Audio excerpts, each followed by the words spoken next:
आज आपण खानदेश स्पेशल अगदी झटपट पद्धतीने तयार होणारे अगदी चविष्ट झणझणीत असं वांग्याचं भरीत कसं बनवायचं ते आज आपण बघणार आहोत। तुम्ही बघू शकाल अगदी छान असं आपलं चमचमीत चवीचं अगदी चविष्ट असं वांग्याचं भरीत हे तयार आहे। चला वेळ न घालवता आपल्या रेसिपीला सुरुवात करूया।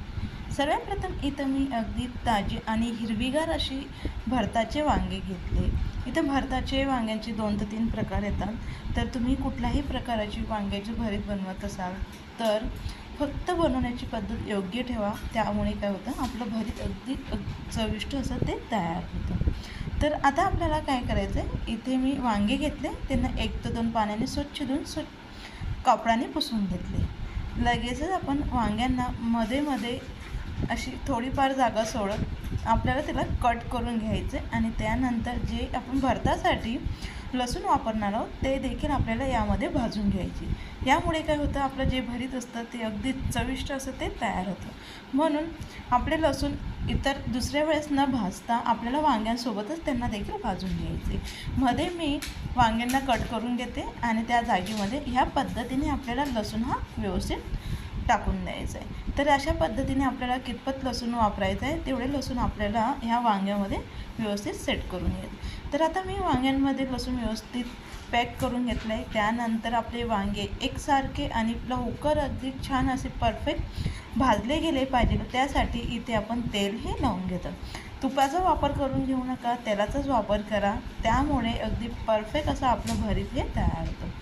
तर ब्रशच्या सहाय्याने मी वांग्याला तेल लावून घेतले। अशाच पद्धतीने आपण जर लसूण उरलेला असेल पुन्हा आणखी वांग्याला मध्ये कट करा आणि या पद्धतीने आपल्याला लसूण घालून तेल लावून वांगे तयार करून घ्यायचे। आता आपले हे वांगे तयार झाले, त्यांना भाजण्यासाठी गॅसवरती अशा पद्धतीची एक जाळी घ्या। जाळीवरती आपले वांगे ठेवून आपल्याला वांगे अलटून पलटून करून एकसारखे चारही बाजूने आपल्याला आता हे वांगे भाजून घ्यायचे। नक्की अशा पद्धतीने तुम्ही हे वांग्याचं भरीत करून बघा, अगदी चविष्ट असं लागतं। जर तुम्ही एक वेळेस बनाल अशा पद्धतीने तर नेहमी बनवून खाल, एवढे अगदी छान हे भरीत तयार होतं। तर खानदेशामध्ये अशाच पद्धतीने हे भरीताचे वांगे हे बनवले जातात। आता आपण इथे गॅसवरती भाजतोय, एवढाच फरक असतो, तिकडे चुलीवरती भाजले जातात, त्यामुळे आणखी त्यांची चवही वाढत असते।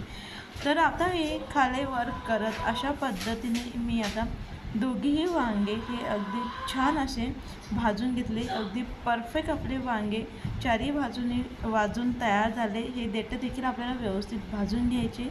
लगेच काय करायचं, गॅस बंद करायचा। एखाद्या पसरट भांड्यामध्ये आपल्याला आता भाजलेले वांगे हे काढून घ्यायचे। तिघीही वांगे माझी भाजून झाले। त्यानंतर यावरती एखादं पॅक झाकण ठेवून 5 मिनटासाठी आपल्याला याला असंच ठेवून द्यायचं। यामुळे काय होतं, याला घाम फुटतो आणि त्यामुळे जे वांग्याचे साल असतात ते मऊ पडतात आणि मऊ पडल्यामुळे आपले हात काळे होत नाही। जेव्हा आपले जे साल काळं निघतं ते देखील अगदी सहज निघतं, ते देखील अजिबात वांग्याला वगैरे चिपकत नाही आणि त्यामुळे जे आपले वांग्याचं भरीत असतं ना ते अगदी छान ते तयार होतं। तुम्ही बघा, अगदी सहज आपलं साल निघतं आहे, पुन्हा आणखी हाताला देखील अजिबात आपलं काळपटपणा म्हणजे काळं हे लागत नाही आहे। तर अशाच पद्धतीने नक्की तुम्ही ही टीप ही वांग्याचं भरीत करताना वापरा। जर आपल्याकडे अगदी कमी वेळ असेल तर त्यावेळेस काय करा, आपण गार पाण्यामध्ये देखील वांगे 2 ते 3 मिनटं ठेवले तरी अगदी पटकन आपले वांग्याचं साल हे निघतं। तर तिघीही वांग्यांचं मी साल हे काढून घेतले। आता आपलं साल काढून झालं आहे। त्यानंतर जे आपण वांग्यांमध्ये लसूण टाकले होते ते आपल्याला काढून घ्यायचे। आपल्याला ज्यावेळेस टाकत असतो त्यावेळेस मोजून ठेवा, त्यामुळे काय असतं पटकन काढताना आपल्याला समजतं। तर मी आता संपूर्ण हे लसूण काढून घेतले। तुम्ही बघा, जे लसूण आहे ते देखील अगदी छान असे भाजून तयार झाले। जे काय ते लसणाचं टेक्स्चर असतं ते देखील अगदी मऊ असं झालं आहे, त्यामुळे कसं असतं आपलं भरीत जे असतं अगदी चविष्ट असं स्मोकी ते तयार होतं। म्हणून इथे मी लसूण हा भाजून घेतला आहे। लसूण भाजून झालेला आहे तो देखील आपण काढून घेतले। लगेच जे देठं असतात ते देखील आपल्याला आता काढून घ्यायचे। तर देठं देखील अगदी परफेक्ट असे आपले भाजले गेले, म्हणून पटकन ते निघाले आणि ते झाल्यानंतर वांग्याचे 2 भाग आपल्याला तयार करून घ्यायचे, जेणेकरून कीड वगैरे आहे का ते आपल्याला समजतं। तर मी 2 भाग हे तयार करून केल्यानंतर लगेच त्याच्यातलं जे काही बीचा भाग असतो तो देखील आपल्याला काढून घ्यायचे। ह्यामुळे काय होतं, जे आपलं भरीत असं मऊ तयार होतं आणि पुन्हा आणखी जी चव असते ती कडवट देखील बियांमुळे लागत नाही. म्हणून जो जास्तीचा बियांचा भाग असतो कडक, तो आपल्याला काढून घ्यायचा आहे. तर पहिल्या वांग्यामध्ये आपल्याला अजिबात बियांचा भाग हा निघाला नाही आणि किडा देखील आपल्या वांग्यांना नव्हतं. म्हणून लगेच मी सुरीच्या सहाय्याने भाजलेली वांगी व्यवस्थित त्यांना मिक्स करून घेते, कट करून घेते. तर याला आता आपल्याला व्यवस्थित कट करून घ्यायचे. संपूर्ण वांगी मी व्यवस्थित कट करून घेतले आणि त्यानंतर आपल्याकडे पोळी भाजायचं जे मशीन असतं त्याच्या सहाय्याने किंवा जे मॅशर असतं त्याच्याने आपल्याला छान आता हे वांगे मॅश करून घ्यायचे. जेवढे आपण मॅश करू तेवढं अगदी पातळ सैलसर आपलं हे जे भरीत असतं ना ते तयार होतं. तर इथे 2 ते 3 मिनिट छान मी वांगे हे मॅश करून घेतले. तर आता आपलं हे मिश्रण तयार झालं. त्यानंतर आपल्याला जे भाजी बनवण्यासाठी ठेचा लागणार आहे, म्हणजे भरीत बनवण्यासाठी, त्यासाठी एका भांड्यामध्ये मी अगदी तिखट असे 7 ते 8 मिरच्या घेतल्या, जो भाजून घेतलेला लसूण आणि 1 चमचे जिरे घालून छान या पद्धतीने आपल्याला मिक्सरला याचा ठेचा तयार करून घ्यायचा आहे. मिरचींचं प्रमाण गरजेनुसार कमी जास्ती आपण करून घेऊ शकतो, तिखट कसं हवे त्यानुसार. त्यानंतर लगेच एक कढई साईडला गॅसवरती गरम करून घ्या. कढई आपली आता गरम झाली.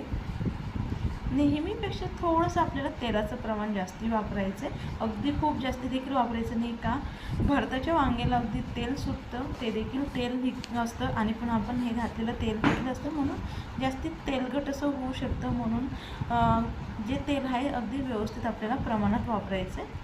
तेल छान तापलं आहे. त्यानंतर सगळ्यात प्रथम आपल्याला शेंगदाणे छान खमंग येईपर्यंत परतून घ्यायचे. इथे शेंगदाणे घातल्यानंतर 5 ते 6 कढीपत्त्याची पानं आणि हे दोघीही वस्तू आपल्याला तेलामध्ये छान खमंग येईपर्यंत परतून घ्यायचे. तर थोडासा लालसर कलर येईपर्यंत मी शेंगदाणे छान परतून घेतले. त्यानंतर अर्धा चमच्यावर मोहरी छान तडतडून घ्यायची. मोहरी पूर्णपणे ऑप्शनल आहे. मोहरी छान तडतडल्यानंतर अगदी भरपूर असा बारीक चिरून घेतलेला कांदा आपल्याला आता हलकासा गोल्डन कलर येईपर्यंत याला परतून घ्यायचा आहे. कांद्याचं प्रमाण देखील आपल्याला आवडीनुसार कमी जास्ती करून घेऊ शकतो. तर इथे आपल्याला हा कांदा एकसारखं चमच्याने हलवत एकसारखं छान अशा पद्धतीने हलकासा गोल्डन कलर येईपर्यंत परतून. तर आता कांदा हा आपला छान परतून झाला आहे. जो ठेचा आपण तयार करून घेतलेला तो संपूर्ण आपल्याला यामध्ये आता टाकून घ्यायचा आहे. तर ठेचा जर म्हणजे हिरवी मिरची तुम्ही खात नसाल तर लाल तिखट देखील आपण यामध्ये वापरलं तरी काही हरकत नाही. आता आपल्याला एक काळजी घ्यायची, इथे कच्च्या मिरचींचा वापर केला आहे म्हणून ठेचा हा तेलामध्ये व्यवस्थित परतला गेला पाहिजे. त्यावरतीच आपल्या जे भरताची चव आहे ती अवलंबून आहे. म्हणून मंद आचेवरती याला मी छान व्यवस्थित ठेचेला परतून घेतले. ठेचा आपला परतल्यानंतर यामध्ये अर्धा चमच्यावर हिंग, अर्धा चमच्यावर हळद, अगदी हळद देखील आपल्याला व्यवस्थित तेलात परतून घ्यायची, नाहीतर चवीला अगदी कच्ची अशी आपली हळद ही लागते आणि त्यामुळे आपलं भरीत कडवट लागण्याची शक्यता असते. म्हणून व्यवस्थित हळद देखील आपल्याला तेलामध्ये परतून घ्यायची. तर संपूर्ण साहित्य आपण छान जे आपले मसाले होते आपण परतून घेतले आणि जे आपल्याला म्हणजे आपले वांगे होते भाजलेले त्याचं मिश्रण यामध्ये टाकून बारीक चिरलेली कोथिंबीर आणि चवीनुसार मीठ घालून आता मंद आचेवरती आपल्याला वांग्याचं जे तेल असतं ना ते सुटेपर्यंत आपल्याला हे भरत हे आपल्याला शिजवून घ्यायचं आहे. आपण काय करतो, वांगे शिजलेत, आपले जे मसाला आहे तो शिजला आहे, आपण लगेचच थोडंसं तेलात परतून घेतो आणि गॅस हा लगेचच बंद करतो आणि त्यामुळे आपलं चव जी भरतीची चव असते ती व्यवस्थित येत नाही. कधीही भरती करताना 1 ते 2 टिप्स लक्षात ठेवा. तर काय करायचं, भरीतला छान तेल सुटेपर्यंत आपल्याला आता याला छान व्यवस्थित परतून घ्यायचं आहे. तर तुम्ही बघा आजूबाजूला आपलं वांगे छान तेल सोडायला सुरुवात झाली, लगेचच आता आपण गॅस हा बंद करूया. तुम्ही बघा अगदी छान असं आपलं खानदेश स्पेशल झणझणीत वांग्याचं भरीत हे तयार आहे. तुम्ही यासोबत ज्वारीच्या बाजरीच्या भाकरी किंवा कणण्याची भाकर अगदी आवर्जून जळगावला खाल्ली जाते. पोळीसोबत सर्वजण अगदी आवडून अगदी परफेक्ट असं आपलं झणझणीत असं आपलं चवीचं वांग्याचं भरीत तयार आहे.